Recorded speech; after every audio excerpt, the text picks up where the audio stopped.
For all the talk of taking Battlefield back to its roots, Battlefield 6's multiplayer is actually pretty bold.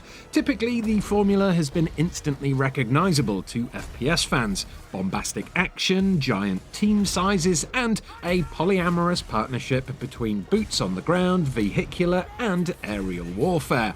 But when the moment-to-moment is as fun as it ever was, with the potential perhaps to reach new heights for the series, some of the new ideas from Battlefield Studios do still have the potential to leave series fans unconvinced.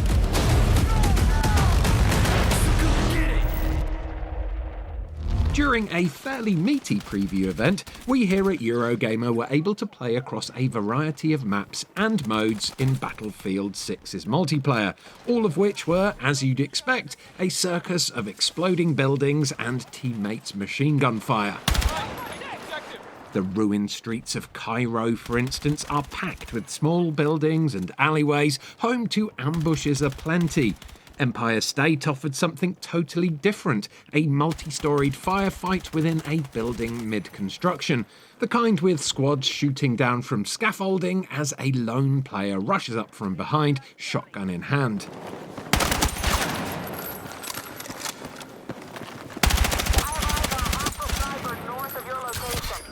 Series staples like Conquest return with new, large-scale, warfare-based maps, while genre classics like Team Deathmatch and Dominion take you into these war zones either by slicing out a smaller section of the map where appropriate, or throwing you in unburdened.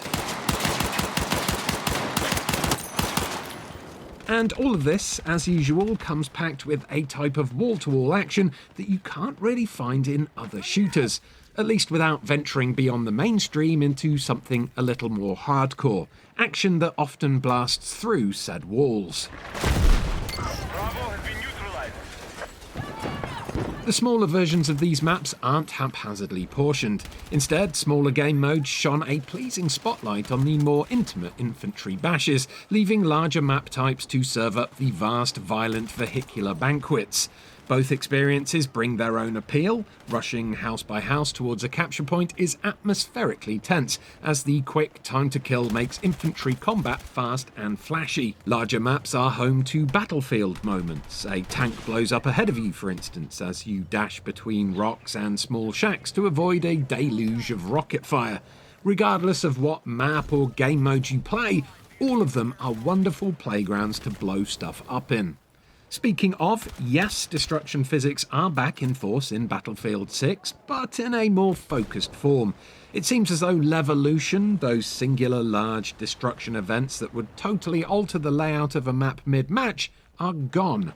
In its place is tactical destruction, allowing you to, say, blow the floor out from under a squad of players for surprise assaults. Debris still flies around and rubble rains around you. It's still a frantic audio-visual mess of action, but relative to games gone by, Battlefield Studios has opted for the scalpel over the sledgehammer.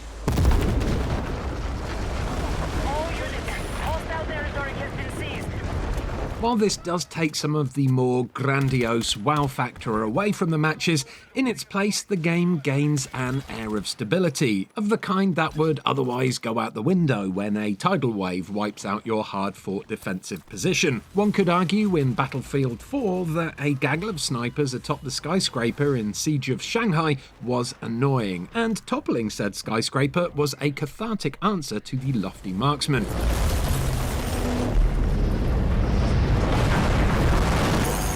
Battlefield 6, however, appears to believe otherwise.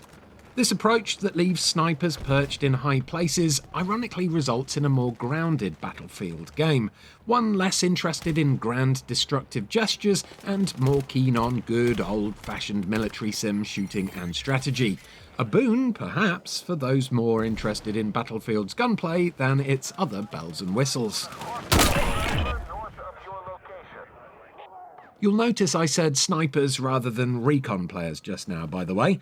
That's because Battlefield 6 has, despite the developer previously acknowledging the mistakes of Battlefield 2042's total rip-out, still thrown a grenade at the traditional class system.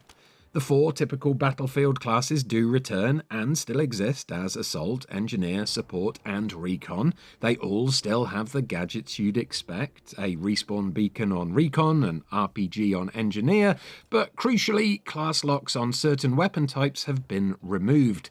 A sniper doesn't have to be a Recon anymore. Any class can now sit at the back of the map and do nothing, missing shots and smiling ear to ear. This decision has already proven controversial among Battlefield fans, so controversial in fact that Battlefield Studios announced they'd be adding old-school locked weapon playlists to the game when it eventually comes out. But it is clear that the intention is this free-form approach to class armaments. In the mind of the Battlefield team, the gadgets are at the heart of class identity, and perhaps they're right.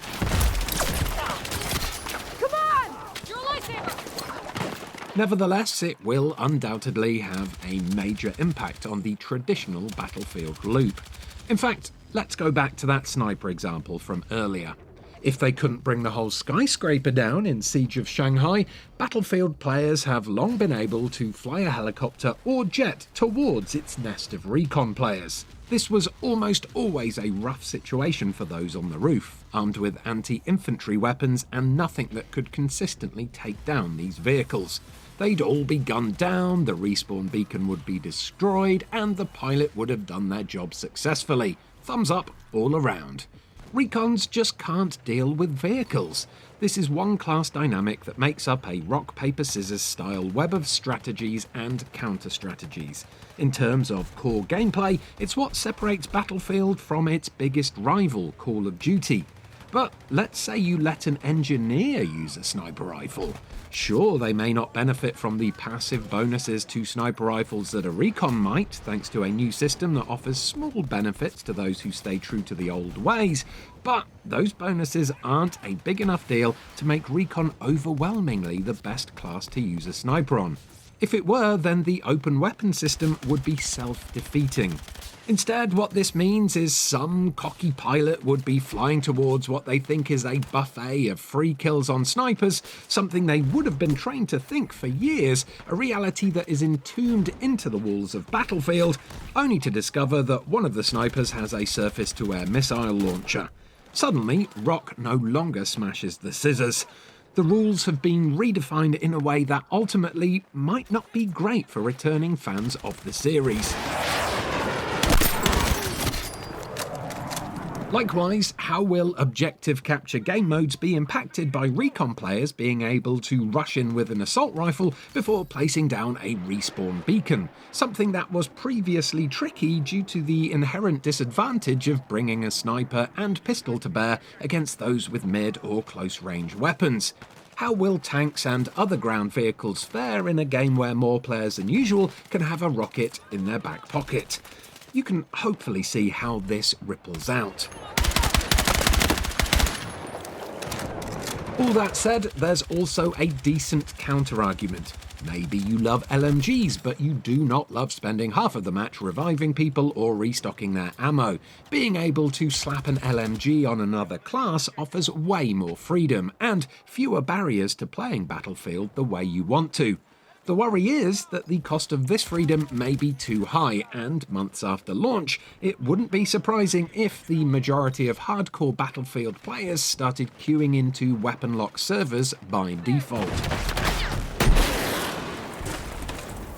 On one hand, in pure sensory terms, this is as good as Battlefield ever felt. The game is smooth and exciting and explosive and darn good fun.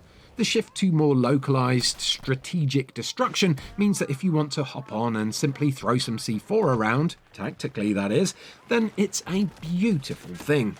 On the other hand, changes made to one of the core tenets of Battlefield, the class system that seems to always be in the crosshairs of Battlefield's developers, do seem to sacrifice a piece of the game's identity for the sake of a more open Battlefield.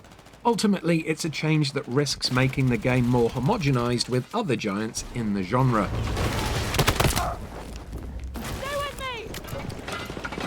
Call this preview cautiously optimistic then.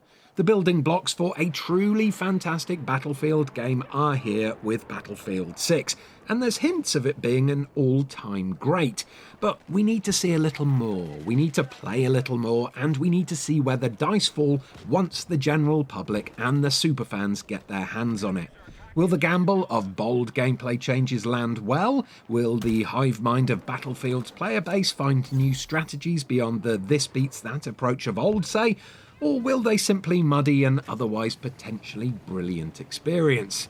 Well, we'll be keeping you up to date with all things Battlefield 6 here on Eurogamer. So do give this video a like if you enjoyed it, subscribe to the channel for almost daily videos about video games, and if you'd like to see how a game of Conquest plays out on the new Liberation Peak map, why not give the video that's on screen right now a lovely little click. Goodbye.